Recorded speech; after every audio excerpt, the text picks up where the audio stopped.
everyone, welcome back to my channel. My name is Darian and today I'm going to be talking about all the books that I read in May. So in May I managed to read 6 books, which honestly, it's not great, but it's okay. I was hoping to have read more because May was my first full month being out of school, and before I finished school I kept thinking, oh, once I'm done school I'm gonna read so many books, I'm gonna read like 10 books a month, it's gonna be great.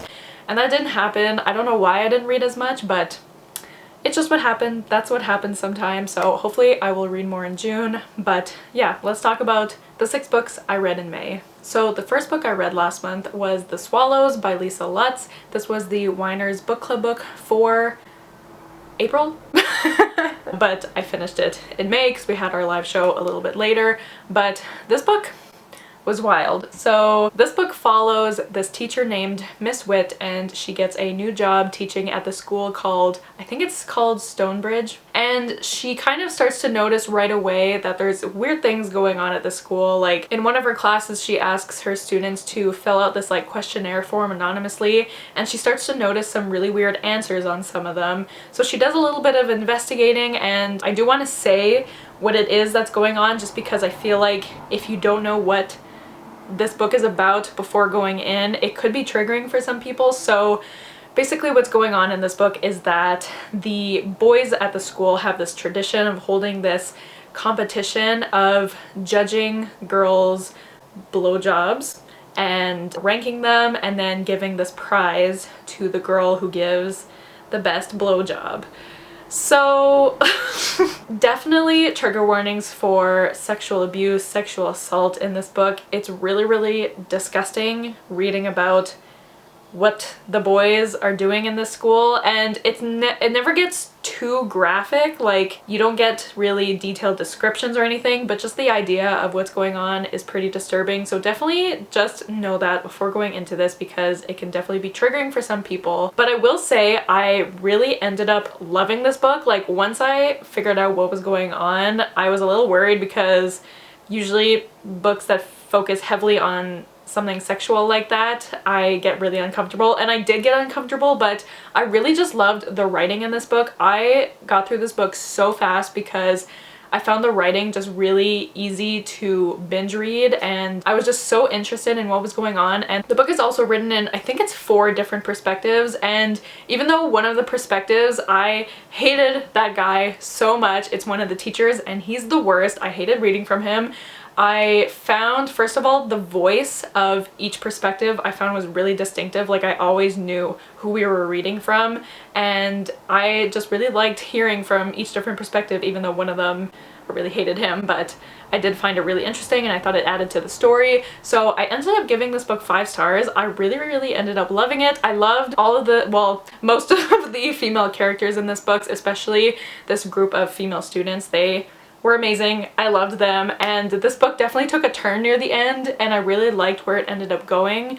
So yeah, so again, trigger warnings for sexual assault, sexual abuse, and also suicide in this book. Oh, suicide and also pedophilia, so keep those in mind. But I really thought it was a great book, and I will leave our live show link down below if you guys want to see our spoilery thoughts. But I really like this book. I gave it 5 stars, and I'm interested to read more from Lisa Lutz because I really loved her writing. The next book I read in May is called Such a Good Wife by Serafina Nova Glass. This is actually the very first physical ARC I've ever gotten. So I am a part of HarperCollins Canada's influencer program, and through that program they sometimes send out ARCs for books. So I got this one, which I was very excited about, my very first physical ARC, and this book comes out August 10th, 2021, if you are interested in it. I'm actually working on a reading vlog right now where I read my first physical ARCs, because in the same week that I got this one, I got 2 other ARCs, like physical ARCs.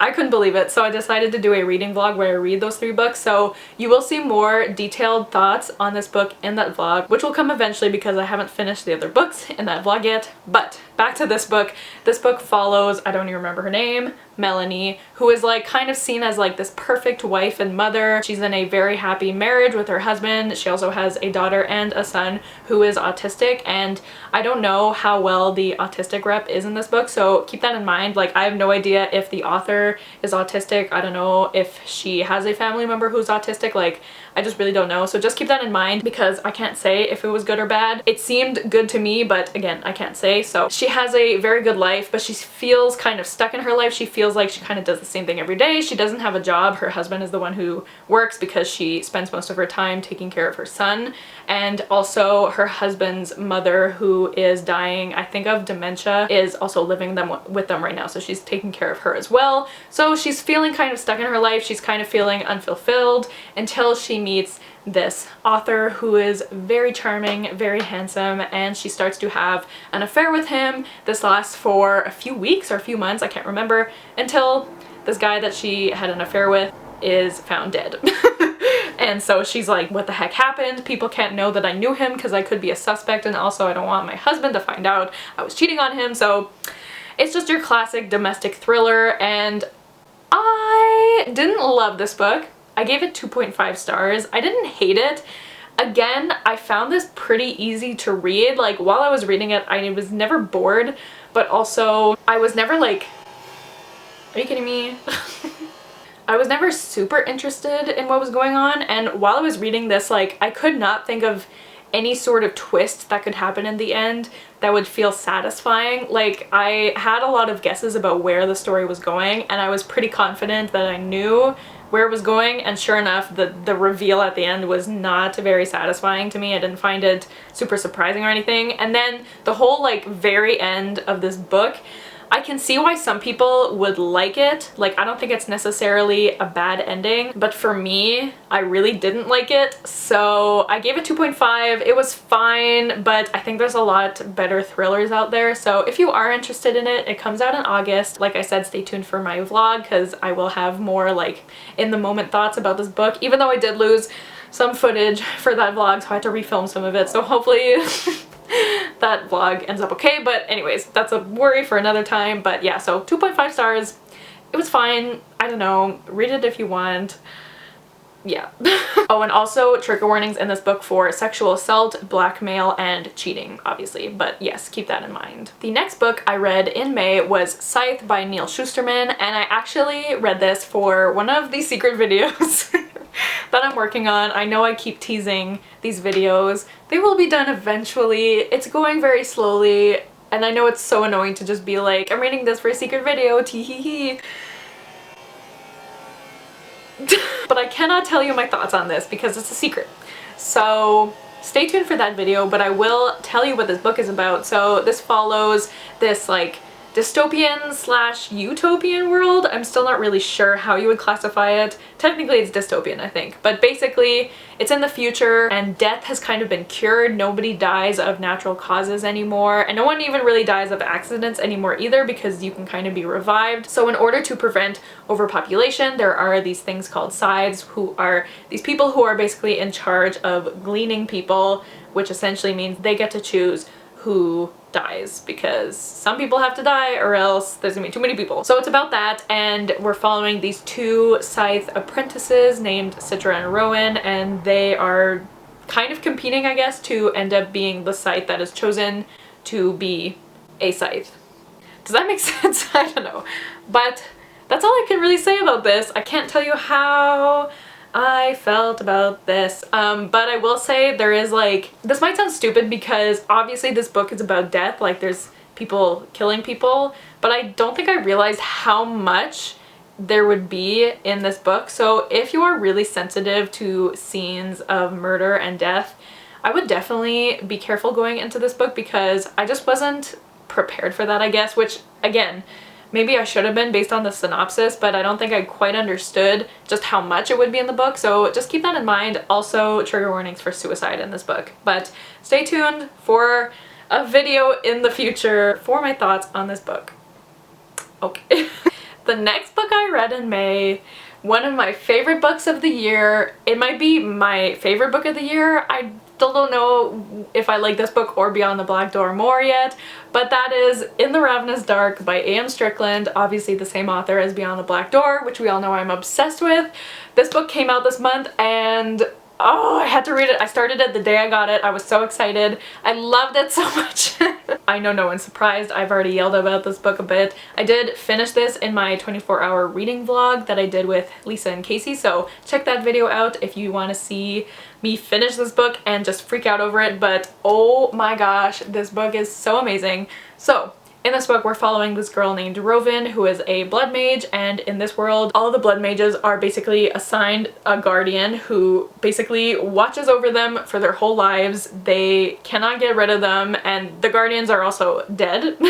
They have been dead for a long time, and they just kind of follow you around everywhere and watch over you, and Rovin really does not want this. She wants to be, you know, independent and free, so she keeps the fact that she's a blood mage a secret until one day she ends up saving her friend's life and has to use her powers in public to save her friend's life. So they bring her to the palace. She is assigned a guardian, and lots of stuff happens from there. There's so much that happens in this book, like I really don't want to say more than that because that's really all like the very beginning of the book, and then there's just so much that happens in this book.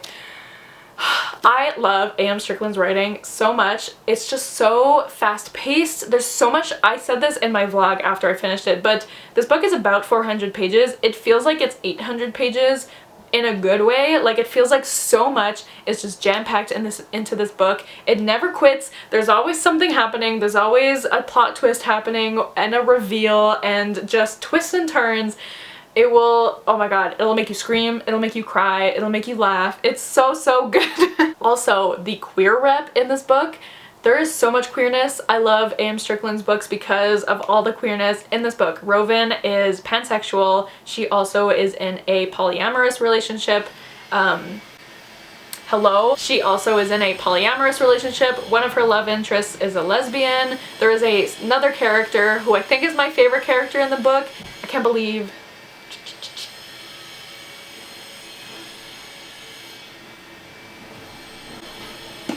So yeah, my favorite character in the book is named Jaffa, who is non-binary, panromantic, and ace.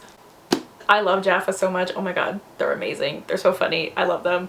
But yeah, there's just so much queerness in this book, and I love the way A.M. Strickland writes queer characters because you can just tell how much she cares about them so much. I love this book so much. Please, please, please read this book. I cannot recommend it enough. I think I might like it more than Beyond the Black Door, which is very hard for me to say because I love that book so much, but this was just like, this was next level. Also, the ending of this book was so wild. You're gonna cry tears of pain and then tears of joy within the same page. It's crazy. Also, look at, I don't know if you can see, but I tabbed this book. I love it so much. Also, this cover is so beautiful. Oh my gosh. I love this book. Also, trigger warnings in this book for suicide, death of a parent, and mention of rape, so keep that in mind. But I just highly, highly recommend A.M. Strickland's books. Please pick them up. It's just, they're so good. I can't wait to reread this one day. I loved it so much. Please read it. Okay, that's all I have to say, but I love it. Okay, next. I didn't love this book quite as much as In the Ravenous Dark, but next I read Home Before Dark by Riley Sager. This was my very first Riley Sager book. He is a very popular mystery thriller author here on BookTube, so I was really excited to read this, and I have heard pretty amazing things about this book. Like, a lot of people seem to have differing opinions on Lock Every Door, but this one seems to be pretty universally loved. This is about this girl who, when she was younger, she lived in this house with her family, and her dad actually ended up writing a book about the house because he said that it was haunted, but she was too young to remember if that is the truth, and she has never believed that the house was actually haunted. And then in present day, her father has recently passed away, so she goes to the house again and realizes that maybe it was haunted all along. The thing is, I didn't like this book very much, so I was so disappointed by this book. I read most of it during the 24-hour readathon, and then I had like 80 pages left after the readathon was done, And I remember like I had read 300 pages and then I finished it the next day, and I remember picking it up the next day after reading 300 pages of it the day before and being like, I don't remember what's going on. Like, I found it like already I find I'm just forgetting everything that happened in this book, and I only finished it like a few days ago. I didn't love it, and I don't see how people like it so much. Like, so if you did love this book, I would love to know what you loved about it, because I was reading it and I just couldn't see anything to really love about this book. I did not love the characters. The main character was pretty annoying. I didn't feel attached to anything, and a lot of the problems I had with this book, I can't really say because they're spoilers, but a lot of my problems have to do with like the ending and all the reveals and the twists, and I just really didn't like it and I feel really bad, so I gave it 2.5 stars. I know that's an unpopular opinion, so I'm really sorry if you love this book.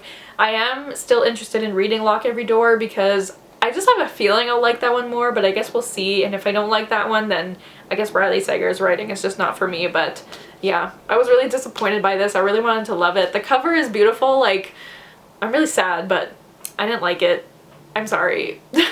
And then finally, I ended off my month in such a good way. So before I talk about the book, let me tell you a little story. So if you don't know, I work at a bookstore, and I was at work the other day and I was just doing shelving, minding my own business, and my coworker was trying to find books to fill up an order, and she comes up to me and she was like, "Have you heard of this book? I can't find it." And she like points at the book on her list and it says Tea Dragon Tapestry. And I was like, I do know that book, what the heck? I didn't think it was out yet. And she was like, "Oh my god, you know it? I can't find it." So I went to the pile of books that I had to shelve, and sure enough, it was there. And I guess my bookstore got the book early because I looked it up and oh my god. Please stop. Okay, I just sat here for like 5 minutes waiting for the noise to stop, and I don't even remember what I was saying. Oh my god.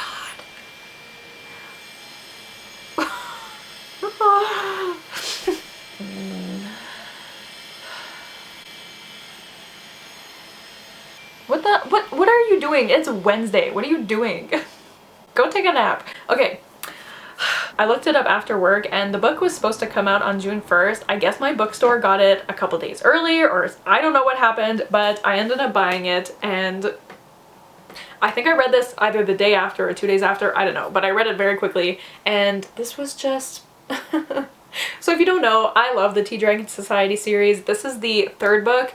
The second book in a series is a prequel to the first book, and this takes place after the first book. So this is a sequel, the second book is a prequel.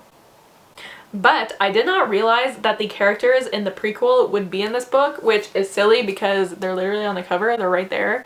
But I loved seeing that. I was so happy to see those characters again. By the way, I should say what this book is about. Basically, the Tea Dragon Society series is about this community of tea dragons who, when you make tea from their leaves, you can see their memories, and it's just very cute and wholesome, and I love the illustrations in this series. Kay O'Neill is so freaking talented. I love this series so much, and I don't know where this would rank between the other two books. I think the second book is still my favorite, but I love this book so much. I gave it 5 stars, obviously, and I'm so sad the series is over, but I can't wait to reread these books, and maybe I can even read them to my kids one day. Oh my god.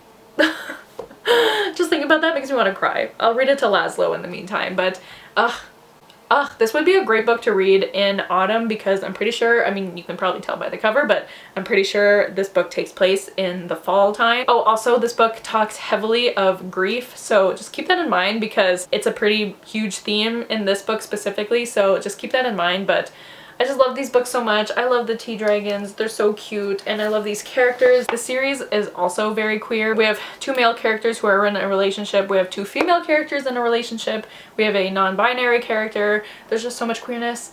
It's great, and I love the series so much. So if you haven't picked up the Tea Dragon Society books yet, what the heck are you doing? Please pick them up because I love them and they're great. Okay. So I'm gonna stop now before my neighbors freaking make any more noise, but those are the books that I read in May. Like I said, I had a pretty decent reading month. I mean, I had 2 5 stars and, you know, some 2.5 stars, so that's not great, but overall, I think it was a pretty good reading month. Let me know what you read in May, and if you've read any of these books before, what did you think? Please let me know your thoughts on Home Before Dark if you have read it, because I know I'm in the minority here. But yeah, thank you guys so much for watching. Don't forget to like, comment, and subscribe, and I'll see you guys soon with another video soon. Bye!